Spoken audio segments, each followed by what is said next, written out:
एक छोटे से गांव का नाम श्यामपुर था, जहां एक साधारण परिवार का व्यक्ति मोहन रहता था।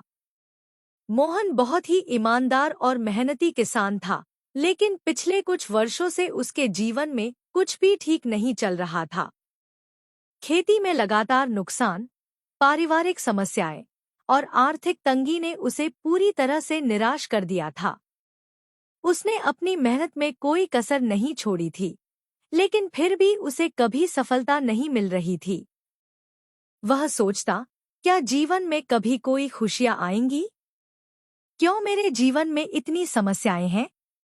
इसी तरह के विचारों में डूबे हुए एक दिन मोहन को पता चला कि गांव के पास एक सद्गुरु का आगमन हुआ है, जो सत्संग कर रहे हैं और अपनी दिव्य शिक्षाओं से लोगों का जीवन बदल रहे हैं। गांव में चर्चा थी कि सद्गुरु के सत्संग में जाने से मानसिक शांति मिलती है और जीवन के कठिन सवालों के उत्तर मिल जाते हैं। मोहन ने पहले कभी सत्संग में हिस्सा नहीं लिया था, लेकिन इस बार उसने सोचा, शायद सद्गुरु के पास मेरे जीवन की समस्याओं का हल हो। वह अपने काम छोड़कर अगले ही दिन सत्संग में शामिल होने का निश्चय कर लेता है। सत्संग में पहुंचकर मोहन ने देखा कि वहां सैकड़ों लोग एकत्रित थे। सबकी आंखों में एक चमक थी, एक उम्मीद की किरण। वहां बैठे सभी लोग सद्गुरु के आने की प्रतीक्षा कर रहे थे। कुछ ही क्षणों में सद्गुरु मंच पर आए।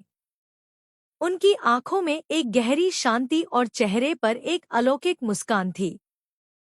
उनके आते ही पूरे वातावरण में जैसे एक सकारात्मक ऊर्जा फैल गई। लोग पूरी श्रद्धा से उनका स्वागत कर रहे थे। सद्गुरु ने अपने वचनों की शुरुआत इस बात से की कि प्रत्येक व्यक्ति के जीवन में दुख और सुख दोनों का अपना महत्व है। दुख हमें सिखाते हैं कि हम अपने भीतर झांकें, अपनी कमजोरियों को समझें और अपने आत्मविश्वास को बढ़ाएं। हमारे जीवन की हर घटना हमें कुछ सिखाने आती है। मोहन ने बड़े ध्यान से सद्गुरु के वचनों को सुना। सद्गुरु ने कहा, हम अपने जीवन की समस्याओं को अक्सर बाहर के कारणों पर थोपते हैं, लेकिन वास्तविकता यह है कि समस्याओं का हल हमारे भीतर है। जब हम खुद को बदलने का प्रयास करते हैं, तो धीरे धीरे हमारे बाहर की दुनिया भी बदलने लगती है। अगर हम खुद को, अपने विचारों को, अपने दृष्टिकोण को बदल लें, तो परिस्थितियां भी हमारे अनुकूल होने लगती हैं। सद्गुरु के वचनों ने मोहन के हृदय में गहरी छाप छोड़ी। उसे महसूस हुआ कि अब तक उसने अपने दुखों का कारण दूसरों को समझा था, लेकिन आज उसे पता चला कि शायद वह खुद ही अपनी समस्याओं का कारण है। उसने सोचा, अगर मैं अपने जीवन को सकारात्मक रूप से देखना शुरू कर दूं और अपने दृष्टिकोण में बदलाव लाऊं, तो शायद मेरे जीवन में भी खुशियां लौट आएं।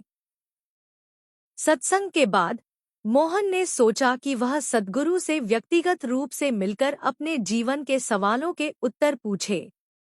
वह सद्गुरु के पास गया और बोला, गुरुजी, मैं एक साधारण किसान हूँ और मेरे जीवन में लगातार समस्याएं चल रही हैं। मैंने हर संभव प्रयास किया, लेकिन सफलता नहीं मिली। कृपया मुझे बताएं कि मैं अपने जीवन को कैसे सुधार सकता हूँ।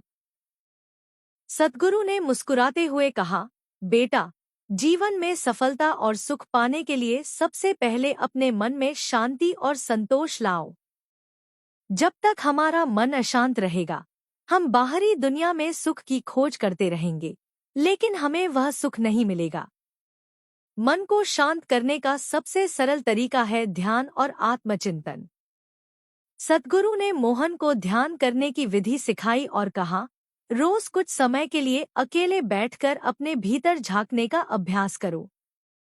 अपने विचारों को शांत करो और अपने भीतर की आवाज को सुनो। धीरे धीरे तुम्हें अपने जीवन के हर सवाल का उत्तर मिल जाएगा। मोहन ने सद्गुरु के बताए गए निर्देशों को पूरी निष्ठा से अपनाया।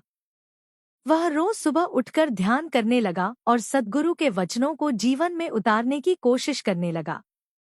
उसने अपनी सोच को सकारात्मक बना लिया और हर परिस्थिति में शांति बनाए रखने का अभ्यास किया।